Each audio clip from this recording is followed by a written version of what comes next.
Well, it's different to be interviewing you after a grappling win. How does it feel? Feel good, feel good. Feel less sore, right? Less damaging. What was fight week like? Good. I didn't have to cut too much weight, so I could go to Vegas, go to some casino, spend some fucking money, gambling a little bit, eat good.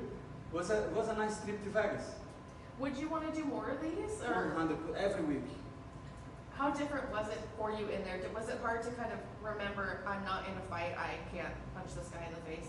No, it was very easy because the problem with not punching somebody in the face is hard to get in a good positions, right? So I'm not a jiu-jitsu fighter, I am a MMA fighter. So once I got the takedown and I got the guard or the half guard, I start to punch and the guy gonna give me some positions.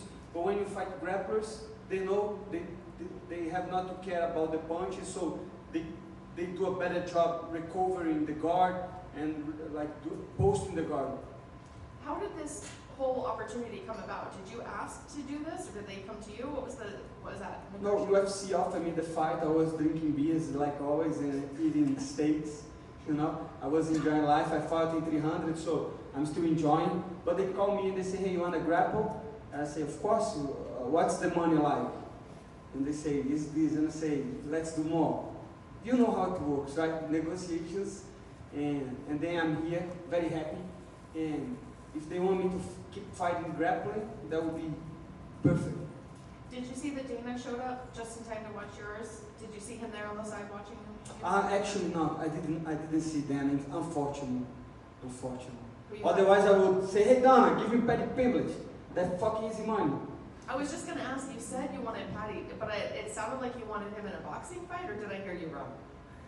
That would be even better. You know? But that's not possible. I don't know. I want to fight in the Manchester card. I don't know if it's going to be possible. I don't know if Paddy has an opponent or not. I know he's agreed to fight me. You know, we have been talking shit to each other back and forth. So I think that's the fight to make. But who knows? UFC make the rules, and I'm just an employee. Do you prefer to fight somebody that you have that back and forth with, or do you prefer to fight somebody you have some respect for? I prefer easy money fights. And Paddy Pimblett, as far as I am concerned, is easy money. Thank you. I think with the boxing, you were referring to the Ryan Garcia call that you made in there. What are your thoughts on the situation he's going through right now? I think he's a genius or he's a crackhead, one of the two. Maybe the both, right? Maybe he's very dumb or maybe he's very smart. I'm trying to figure this out. But if the whole thing is fake, he's a genius. And otherwise, he's just a fool, you know? But I don't know. I think he did a great job promoting the last fight. But I think boxing is easy. MMA is the hardest thing that you can ever do. Don't get me any wrong. That's why you see MMA fighters fighting boxing, fight grappling, fighting all other sports, and you don't see jiu-jitsu guys fighting MMA for fun. You don't see boxing fighting MMA, you know. But you see jiu-jitsu guys competing grappling, competing boxing. MMA is the hardest thing that you can do in sports, in my opinion. So is that something you want to do once you hang up the MMA gloves? Like we see some of these former MMA legends go into crossover boxing. Is that something you want to do? 100%. I want the money. And I don't know why they have money in boxing, because boxing is boring as fuck. But I don't know why people pay. We are seeing this, like, that no sense, Logan Paul and Mike Tyson, right? I think that's Jake Paul and Tyson. I think that's crazy, make no sense, but shame on Netflix to promote that shit, my brother. They don't have morals, but but at the same time, I don't know, people want to see that. So if the money is right, I want to fight boxing too, of course. Just one last one from me. I see you're doing really well with the Show Me the Money podcast. So how's life been like since you started that, and how's it like seeing all the success? Hard, because I'm working a fucking lot, my brother. I have like a YouTube channel in Portuguese, I have a YouTube channel in English. I have the Show Me the Money podcast. Shout out to Gilbert Boards and Maddie, Degenerate Back. And that's a great show to watch. Today we had a show. We upload the show today from the last week. and it's just a fun podcast to watch and to do, but I have been working a lot. Congratulations. Thank you, brother. Renato Moicano. What's up, my brother? If you could grapple somebody, grapple a UFC fighter on the next international, or next one, or Gordon Ryan, give me Gordon Ryan. I'm gonna finish him on the force. would you like to grapple someone like Damian Maia? No, not Damian Maia. Not Damian Maia. I have so much respect for Damian Maia, you know, and the thing is, 10 years ago, I went to his gym, you know, I was not a UFC fighter, and I always thought myself I always thought that I was a good grappler, and like I did just a little bit of training with him, he destroyed me, so I'm not interested in that. Obviously, Conor is fighting Michael Chandler. Who's winning that fight next? I hope Conor. I pray to MMA gods that Conor win that fight because fucking Michael Chandler, my brother.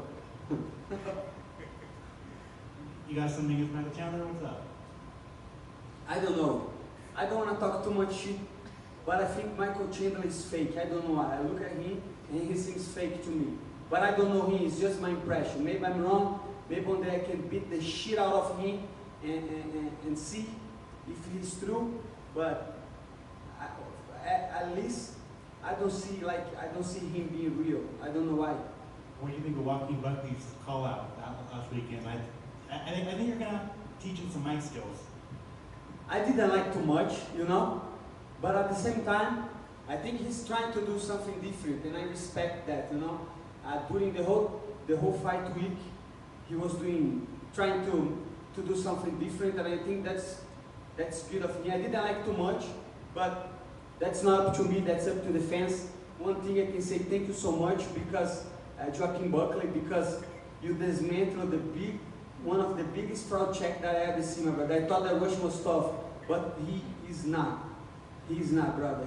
His padded record, I don't think he's that good. And I pick him on the Show Me the Money podcast, and this is that means a lot. So thank you so much, Joaquin Buckley.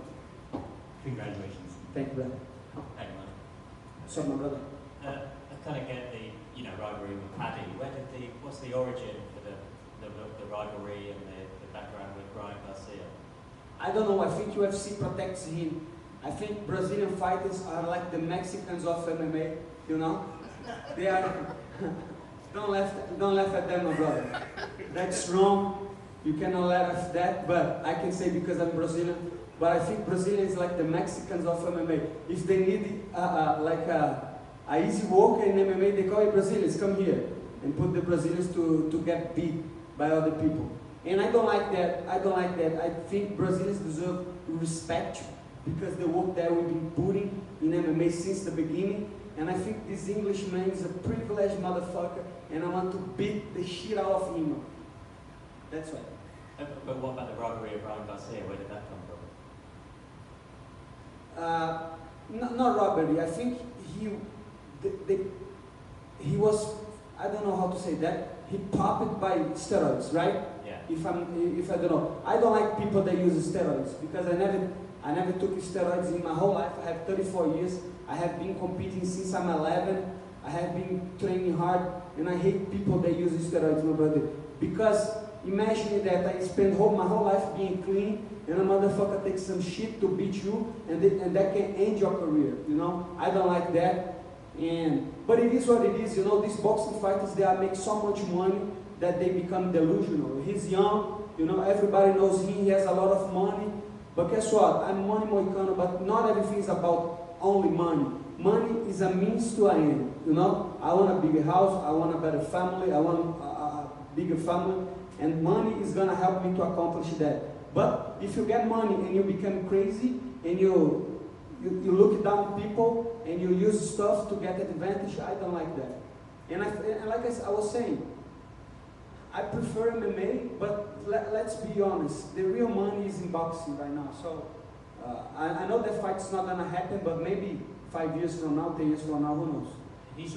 So to start to do something like that, you have to start to talk some shit. Maybe 5 years from now, I'm gonna see something of what I say today.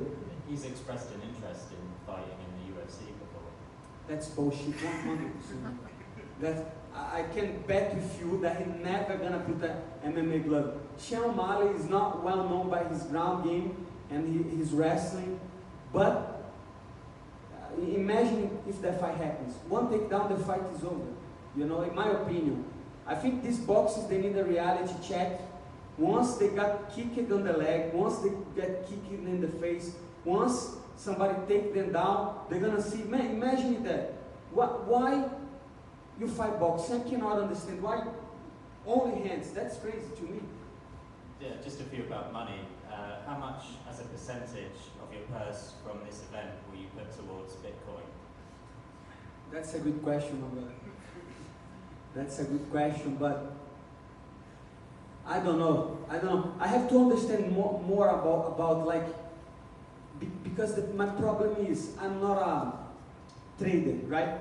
I don't look the charts. I eventually buy when I feel, when I have some cash aside, but maybe 30, 40% of what I make today I'm gonna put on Bitcoin. But eventually, I'm going to keep putting more money on Bitcoin. You saw the economy, like the inflation is going up again, and that's gonna drive Bitcoin to go up. But I don't know if it's the right time. But definitely, I'm trying to study every day about that shit, and I think in the next 2 years, Bitcoin is going to rise a lot, and I believe on the idea. That's the most important thing. Well, you've gone viral on crypto Twitter. As a community, how does crypto Twitter compare to MMA Twitter? I don't know. I think crypto. There is one thing that is good and bad with crypto. Because crypto, I would say Bitcoin is like a religion. People is like a fucking religion. It's like a fucking cult. They just talk about Bitcoin. They just talk about how bad government it is. And I get it. It is bad. The economy is bad. They don't care. The fucking government don't care about your money. They will print their way out of that. But life is more, right? So I like the Bitcoin community. I like the MMA community. But in the end of the day, sometimes I leave my phone aside and try to live life. I think some of these guys, they keep the whole day in the internet talking about that shit. Yeah, enjoy the win. Thank you so much, my friend. That means a lot. Are you going to come out with your own line of YouTube videos talking Bitcoin and teaching people how to buy it once you finally understand it? Yeah, I never say buy Bitcoin. I always say try to understand Bitcoin. Always, you know, everybody that keep asking me about economy, I say, man, internet is a unbelievable stuff. If you put in Google, if you want to learn about history, about finance, about how to become a better person, and the bad stuff too. If you want to learn everything, go to the internet and you're going to learn. So put on Google what is Bitcoin, why it was created for, and try to understand that. But I'm doing that especially in Portuguese because, like you guys know, I have a hard time to speaking in English. So that's why I create a Portuguese YouTube channel, and over there I'm talking my mind better. So once I got better English and better understanding of what I'm saying, I will try to do it in English too. I was going to say, I think your use of the English language is perfect. Yes. I think when I try to watch finance stuff now, it's very boring. I think if you're up there saying this shit sucks and this is great, I think I would probably watch it. So maybe don't get too perfect English. Keep it how it is. I'm trying. People find funny. Man, I have been enjoying life. I have been enjoying learn. I have been enjoying being in UFC. I'm just grateful. Thank God that I have the life that I'm living. I work hard for that, and I'm super blessed to be here, talk to you guys, and be in the UFC. And about crypto, my message is: don't buy shit coins, buy Bitcoin. Not only buy, but try to understand, because eventually that could save your life. You know, in Brazil, we are having a catastrophe, like something terrible happened in Brazil. And like I say, the end of the world doesn't get at the same time for everybody. So for some people, the world is destroyed today. For other people, the world could be destroyed tomorrow. Could be a hurricane in Florida, could be a war in Africa. You never know. So that's why you have to learn how to keep your money safe from government, from catastrophe. And if you have your keys of your Bitcoin, that's real private property. And I love private property.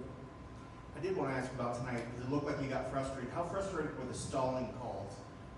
I was a lot, because I was not really stalling. I was trying to pass, but these guys, they have good guard. It's very hard to if that guy was an MMA fighter, I would have finished him, because MMA fighters don't have a good guard game. But the guy was ready. I'm not too frustrated, you know. I make good money to be here. Of course, I would have finished him. There was a little bonus for the finish, so maybe that's why I'm a little frustrated. But I'm happy to be competing. I'm happy to be here in Vegas, and I'm looking forward to fight MMA soon. Any commentary gigs on the future, on the horizon? Commentary? On the rising? Yeah, in your future, do you have any commentary gigs booked for the future? I have something. I have to call my manager. I have something booked, but I don't know. But if you guys want a very entertaining commentator for MMA, for everything, I'm here. Congrats on your win. Thank you so much. Renato, just two quick ones for me. We normally see you do battle at 155. I'm sure you have to calibrate a couple things, but how good did you feel at 170? I felt great, like not having to cut so much weight. But in reality, 170 for me in UFC would be very hard, because the guys are very way bigger than me. So I'm feeling comfortable in 155. I just need more time to have a proper diet. But I felt great on the 170.